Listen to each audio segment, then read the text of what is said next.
Hello, my name is Clarissa Gillen. And I'm Erin Miles.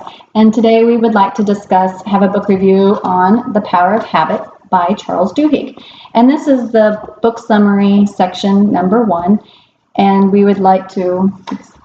Clarissa's going to explain the habit loop. I'm going to discuss habit change, and then we're each going to take a real life example and apply it to what the book has taught us so far. So this book has quite a bit of little stories, and it starts off with how Eugene gets sick. He gets viral meningitis, and his whole personality changed, his decision-making change. And the MIT professor, Larry Squire, he's interested in this, and he wants to just research how Eugene is learning, how he's forming these habits. And it turns out the basal ganglia is where the habits are formed. And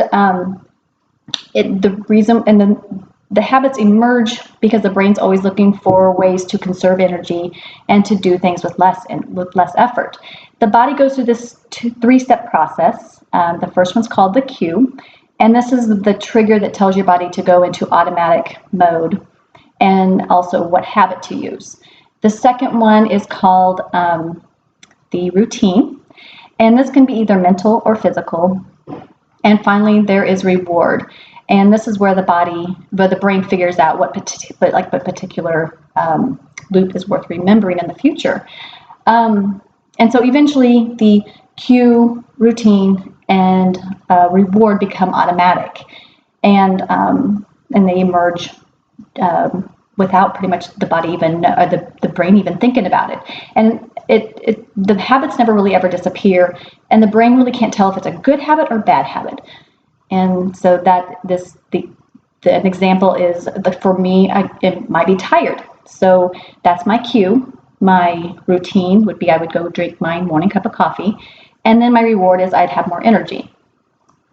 And then if it's a good habit, that's a good habit. If a bad habit, like smoking and stuff like that. So Erin would like to discuss how to change that habit.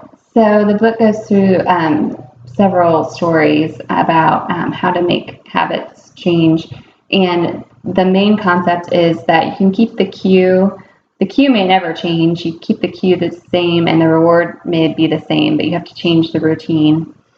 And the book goes through the example of Alcoholics Anonymous, and they use a higher power to help these people that go to the meetings have success in identifying the cues and the rewards, and then changing that routine in the middle to help them stop drinking.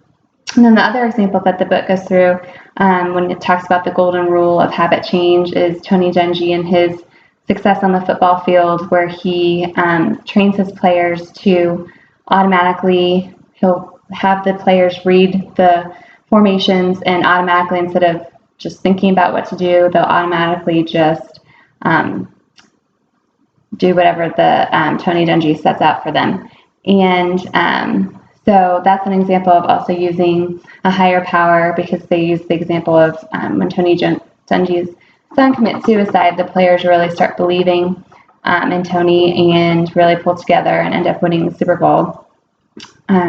So that's that. So both AA and Tony Dungy use the higher power belief, and then a group or organization to belong to really reiterate that habit change.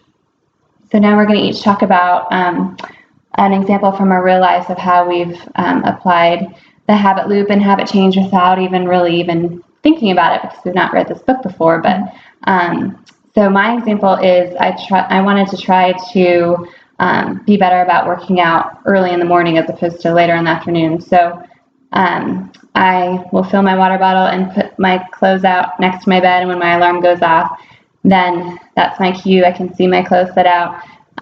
So I'll get up and go work out and come home and feel energized and ready for the day. So mine is I recently got a Garmin watch, and it's programmed for a certain amount of steps.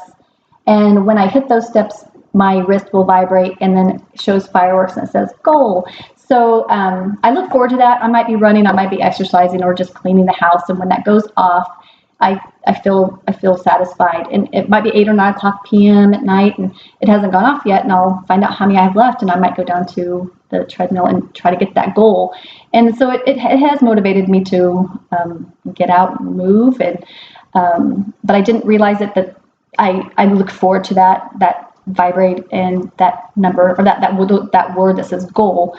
And so that was my reward, or my trigger and my cue to want to do better. Also, I noticed that I was talking to my dad about, he smokes, and he was talking about, I was asking him, well, what's your trigger? And he was like, well, I'm nervous, or it might be food. And then he will go and he'll have a cigarette, and then what makes him feel good is that release. And he thinks he's calming himself down, so that would be his reward. So those are a couple of examples. What I never thought about it, and I never realized that those things, but they are automatic. I didn't even know that we were doing those, and he probably doesn't even know those are causing him. And before he even knows it, he picks up a cigarette. He just doesn't think about it. So I think to summarize, we can really use this with our patients, and especially in applying kind of what their cues are, what their routines are, and what their rewards are, and help to discuss with them different ways that we can apply healthier habits, new routines, and know that, maybe help them find a support group or something like that. So we thank you for your time. Thanks. Thank you.